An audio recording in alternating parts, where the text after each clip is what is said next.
Well, the whole energy industry is making profits off the back of people who are elderly, people with young children, disabled people, people with long-term health conditions who've spent the winter living in cold, damp homes. For those people with health conditions, it's made those things much, much worse. We've seen hospital admissions go up because of this. We've seen excess winter deaths because of the fact that people can't keep themselves warm. And all the time, these energy firms are making huge amounts of profit. Labour's calling for more windfall taxes, but I mean, there doesn't seem to be any movement on that. What's your sense? Do you think there will be some more taxes? I think in terms of the windfall tax, the one thing the government needs to do is close a loophole in the existing legislation, which would raise an additional £22 million a year. And that, we calculate, would be enough to sort of really help a lot of the people who are struggling through this winter. So, we want to see a stronger windfall tax, yes, but we also need to see reform of the energy market, because I think one of the things about EDF's profits in particular highlights some of the challenges that we're facing in the energy market, because a lot of their profit was made through the fact that they could actually charge a lot more for the cost of electricity than it cost them to generate it in the first place.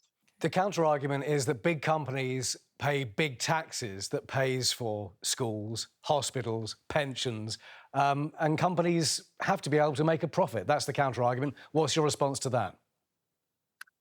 Well, we're not saying that they can't make some profit. What we're saying is that these excessive profits that have been made because of problems with the regulatory system and problems with the energy market and Britain's broken energy system.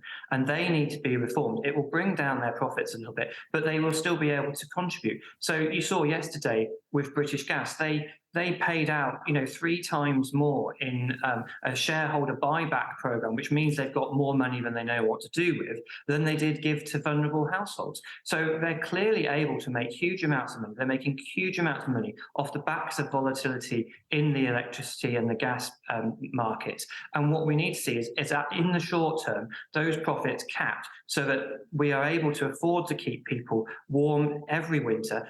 Otherwise, we'll be facing with even more levels of fuel poverty as we go into 2024. And if you're pointing to a system that's broken, invariably that means it could even cost money to make the changes that needs to be made. So, for example, if you're looking at climate change, you have energy companies investing, looking into renewables, nuclear energy. EDF spent £2 billion last year investing into that. If you want to dip further into those profits, dip further when it comes to taxes, that it could impact the investment into things like renewable energy. But they're already getting investment relief. And one of the things that the government had to do is they looked at the profits that are being made off renewables and realised that they actually had to tax those even more, because as I explained, the profits that are able to be generated through electricity generation under the current regime are so high that, again, the companies have more money than they know what to do with in those instances. Simon Francis from the End Fuel Poverty Coalition, thanks very much for your time.